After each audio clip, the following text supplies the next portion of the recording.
Hi, I'm A-65. நம்ம spoken English படிச்சுட்டு இருக்கோம். அதுல இன்னைக்குள்ள ரெகுலர் மோட்டிவேஷன் டயலாக் என்னன்னா, dreams don't work unless you do. நீனா வேலை செய்யற வரையும் ட்ரீம் ட்ரீம் நீ வேலை செய்யாத வரையும் உன்னோட ட்ரீம் அடைய முடியாது. நீ வேலை செஞ்சா மட்டும்தான் என்னன்னா உன்னோட ட்ரீம் அடைய முடியும். ஸோ நீ ஒர்க் பண்ணணும், ப்ராக்டிஸ் பண்ணணும், லேர்ன் பண்ணணும், எதா இருந்தாலும் கத்துக்கணும். ஸோ வெற்றியோ தோல்வியோ அதுல வந்து லேர்னிங் மட்டும் ரொம்ப ரொம்ப இம்பார்ட்டன்ட். வாழ்க்கையில எப்பவுமே சர்வே ஆகிறதுக்கு நீ ஃபர்ஸ்ட் ட்ரீம் நோக்கி போறதுக்கு ஏதாவது ஒண்ணு செய்யணும். ஏதாவது ஒண்ணு செய்யணும். ஜெயிச்சாலும் சரி தோத்தாலும் சரி ஏதாவது ஒண்ணு பண்ணுதான் ஆகணும். வேற வழியே கிடையாது. உன்னோட ட்ரீம்ஸ் உனக்கு முக்கியம் அப்படின்னா வந்து நம்ம ரெகுலரா ஒரு லைஃப் வாழ்ந்துட்டு இருக்கோம். நம்ம வாழ்ந்துகிட்டு இருக்க லைஃப் ஒரு காலகட்டத்துல நமக்கு போர் அடிக்கும். ஸோ உங்களுக்கு பணம் தேவையா, ஒரு குறிப்பிட்ட காலம் வரையும் நீங்க பணம் சம்பாதிப்பீங்க. ஸோ உங்களுக்கு அந்த பணத்தோட ஒரு போர் அடிக்கிற சமயத்துல நீங்க என்ன பண்ணுவீங்க? ஆக்சுவலா நம்ம யாருங்கிறதே மறந்துடுவோம். இது முன்னாடி உள்ள காலத்துல எல்லாம் டிபெண்ட் பண்ணி பார்க்கையில, முன்னாடி உள்ள காலத்துல நம்ம ஒப்பிட்டு பார்க்கையில எப்படி இருக்குன்னா, முன்னாடி எல்லாம் அவங்களுக்கு என்ன தேவைப்படுதோ அவங்க லைஃப்ல என்னெல்லாம் செய்ய நினைச்சாங்களோ அதை செய்வாங்க. பட் வந்து அவங்க வாழ்க்கைக்கு தேவையான விஷயங்கள் இப்பெல்லாம் வந்து பணங்கிற ஒரு முக்கியமான ஒரு விஷயம் இருக்கிறனால இப்ப என்ன நம்ம பணம் தேவைதாங்க, தேவையில்லாம நான் சொல்ல வரல. குறிப்பிட்ட அளவு, அதாவது உங்களுக்கு உணவு, உடை, இதை தாண்டி உங்களுக்கு எதுவுமே தேவைப்படாது. மேக்சிமம் இதை தாண்டி உங்களுக்கு உங்களோட ட்ரீமை போறதுக்கான ஒரு வழி மட்டும் தான் உங்களுக்கு இருக்குமே தவிர வேற எதுவுமே கிடையாது. உங்க மனசு என்ன சொல்லுதோ அதை நோக்கி பயணிக்கணும். ஸோ உங்களுக்கு ஸ்போக்கன் இங்கிலீஷ் கத்துக்கணும் ஒரு ஆர்வம் இருந்துச்சுன்னா, so just learn it and practice it. Dreams don't work unless you two.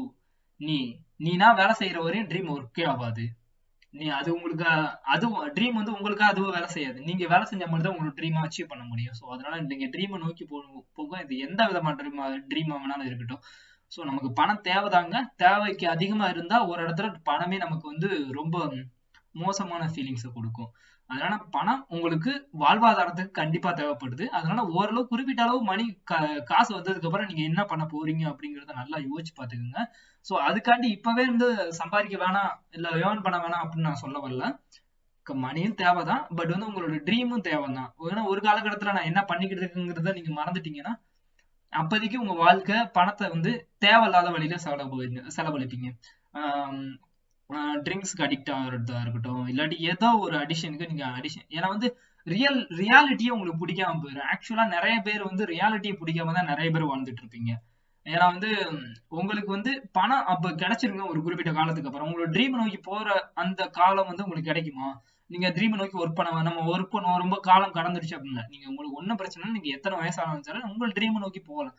நீங்க இல்ல அப்படின்னு வச்சுக்கிட்டீங்கன்னா உங்களுக்கு தேவையில்லாத கெட்ட வழியில தேவையில்லாத மோசமான ஹேபிட்ஸ்ல அடிக்ட் ஆகி நீங்க வேற வேற ஒரு லைஃப்குள்ள என்டர் ஆயிடுவீங்க. ஆக்சுவலா நீங்க வாழ்றதே எதுக்குன்னு தெரியாம வாழ்ந்துகிட்டு இருப்பீங்க. ஸோ நீங்க ஒர்க் பண்ணுங்க. கண்டிப்பா உங்களுக்கு ட்ரீமுக்காக ஒர்க் பண்ணுங்க. உங்களுக்கு பணம் தேவை, வாழ்வாதாரத்துக்கு மட்டும்தான் தேவை. உங்க குடும்ப சூழ்நிலைக்கு இதுக்கு மட்டும் தான் உங்களுக்கு பணம் தேவை அப்படிங்கறத மைண்ட் செட்ல வச்சுக்கோங்க. நம்ம ஸ்போக்கன் இங்கிலீஷ் டாபிக் குள்ள போயிடலாம். ஹூ இஸ் கின்னு நம்ம ஒரு கேள்வி கேட்டாங்க. ஸோ யாரு ஹி இஸ் விக்கி, நம்ம முன்னாடி கூட பார்த்துட்டு இருந்தோம்ல. ஸோ யாருன்னா ஹி இஸ் விக்கின்னு சொல்லியிருந்தோம். அவர் வந்து என்னோட he is my neighbour Vicky அப்படின்னு சொல்லிட்டு இருந்தேன். ஸோ இப்போ வந்து வாட் இஸ் கீனா என்ன பண்றாரு, அவரு என்னவா இருக்கிறாரு அப்படின்னா ஹி இஸ் அன் இன்ஜினியர். அவர் வந்து என்னன்னா பொறியாளரா இருக்காரு. He is a software engineer அப்படின்னு சொல்லிட்டு பார்த்துட்டோம். நம்ம ஆல்ரெடி முன்னாடியே பார்த்துட்டோம். இது சப்ஜெக்ட், இது வேர்ப்னு சொல்லிட்டு நம்ம பிரிச்சு பார்த்துட்டோம். ஸோ இது சப்ஜெக்ட், இது வேர்ப், இது காம்ப்ளிமெண்ட்னு பார்த்துருந்தோம். இது மூணு தான். இது காம்ப்ளிமெண்ட்ல இது ஒரு நவுன்னு பார்த்தோம். இது ஒரு பெயர் சொல், நவுன்னு மட்டும் ஞாபகம் வச்சுக்கோங்க. இதெல்லாம் வந்து ஃபியூச்சர்ல ஏதாவது ஒரு நவுன் இதெல்லாம் இலக்கணத்துல சொல்லியிருக்கேன். ஜஸ்ட் ஞாபகம் வச்சுக்கோங்க, இது ஒரு பெயர் சொல் அப்படின்னு சொல்லிட்டு. ஹி இஸ் அன் இன்ஜினியர், இது அவர் ஒரு பொறியாளர். He is a software engineer. He is a doctor. He is a musician.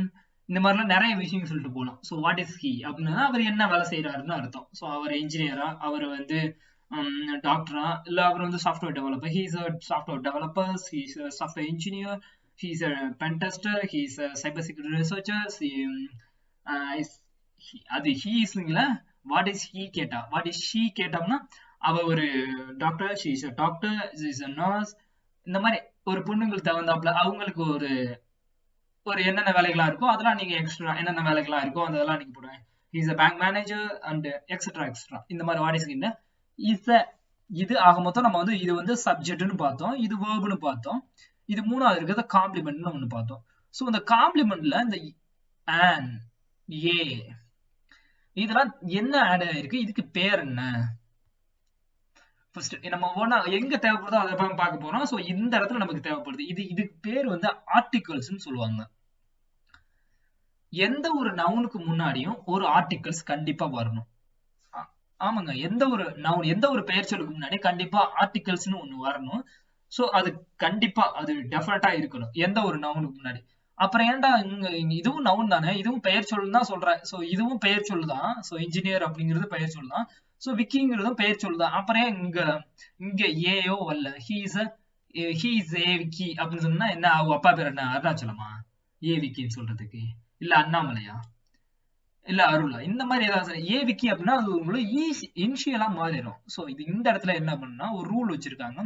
ஏன்னா வந்து ஜஸ்ட் எப்படி ஃபங்க்ஷன் ஆகும் தானே நம்ம படிக்க போறோம். சோ ஒரே ஒரு ரூல் வச்சிருக்காங்க. என்ன ரூல்னா பேருக்கு முன்னாடியும் ஊருக்கு முன்னாடியும் ஆர்டிகல்ஸ் வராது. ஒரு விஷயம் பேருக்கு முன்னாடியும் ஊருக்கு முன்னாடியும் என்ன வராதுன்னா ஆர்டிகல்ஸ் வரவே வராது. இது ரெண்டுக்கு முன்னாடி ஆர்டிகல்ஸ் வரவே வராது. இதை மட்டும் ஞாபகம் வச்சுக்கோங்க. ஆர்டிகல்ஸ் எங்கெங்க வராதுன்னா பேருக்கு முன்னாடியும் ஊருக்கு முன்னாடியும் வருது. மொத்தம் இது ஒரு பேரா, அதனாலதான் ஆர்டிகல்ஸ் வரல. He software engineers. இப்போ வந்து ஆர்டிகல்ஸ் ஓகே, இங்க வாட் இஸ் ஹி? இப்போ வந்து ஆர்டிகல்ஸ்னா என்னன்னு பாத்துருவோம். ஸோ ஆர்டிகல்ஸ் அப்படின்னா பெயர் சொற்கூறின்னு சொல்லுவாங்க. இதுல வந்து ரெண்டா இது வந்து ஆர்டிகல்ஸ் ரெண்டா பிரிச்சிருக்காங்க. ஆர்டிகல்ஸ் இது எஸ் வரும். ஸோ மறந்துட்டேன் நான் போடுறதுக்கு. இங்க போட்டுக்கோங்க. இது ஆர்டிகல், டெஃபினட் ஆர்டிகல், இது ஆர்டிகல்ஸ். இங்க கரெக்டா போட்டுருங்க. இந்த இடத்துல எஸ் வரும். அதை மட்டும் ஞாபகம் வச்சுக்கோங்க. ஸ்பெல்லிங் மிஸ்டேக் ஆயிடுச்சு. ஸோ செயற்குறிகள் டெஃபினட் ஆர்டிகல், இன்டெஃபினட் ஆர்டிகல்னு சொல்லிட்டு ரெண்டு கேட்டகரியா பிரியுது. இதுல மொத்தமா 3 வார்த்தைங்க வந்துங்க. A and the, A and they அப்படின்னு சொன்னா ஒரு விஷயத்தை அறிமுகப்படுத்த ஏ, அதாவது இவர் ஒரு சாஃப்ட்வேர் இன்ஜினியர்னு சொல்றோம்ல, ஒரு அறிமுகப்படுத்த. இவர் நிச்சயமற்றது, நிச்சயமா தெரியாது, நிச்சயமற்றது. இது என்னன்னே தெரியல, அதுக்கப்புறம் தான் கேள்வி கேட்க போறோம். நிச்சயமற்ற பெயர் சொற்குறின்னு சொல்லுவாங்க. இது நிச்சய பெயர்குறி அப்படின்னு சொல்லுவாங்க.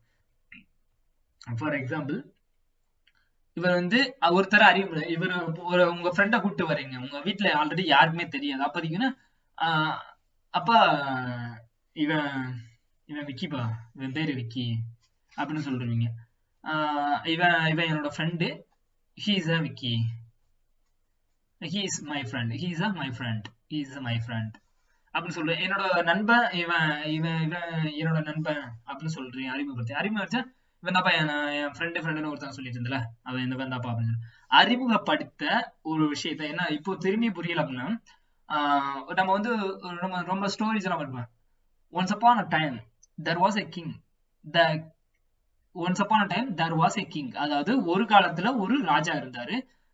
Kings had the kings had two children சொல்லுவாங்க. இந்த இடத்துல தி வருது இல்ல, த அப்படின்னு சொல்லுவாங்க.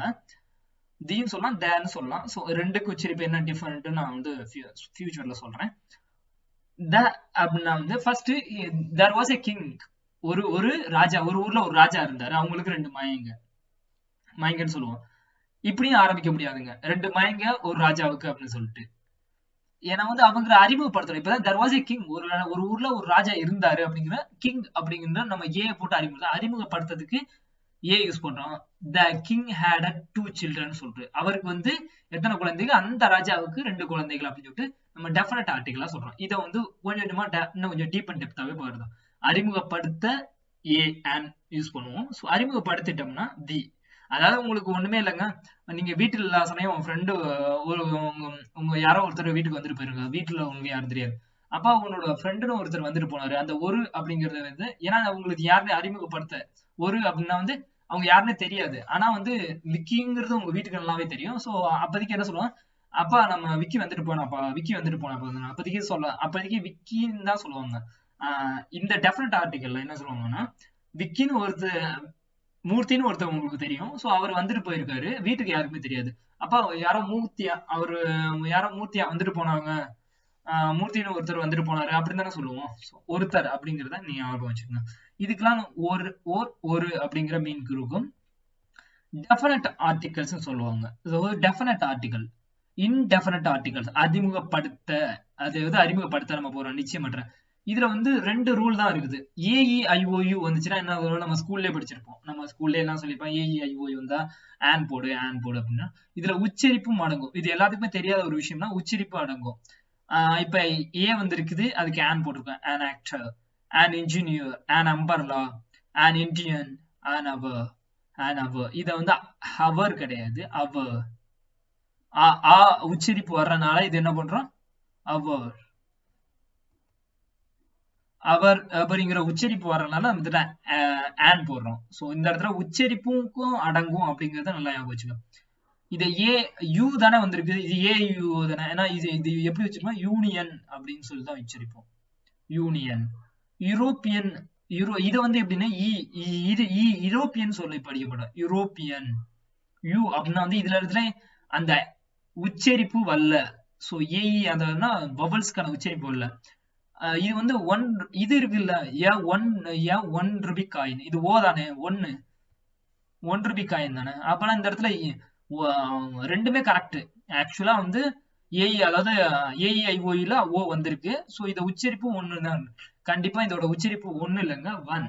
இத வந்து கரெக்டா வச்சு நம்ம ஒண்ணுன்னு சொல்லிட்டு பழகிட்டோம். இந்த மாதிரி நிறைய விஷயங்கள் இருக்கு. இதோட பேரு ஒன்.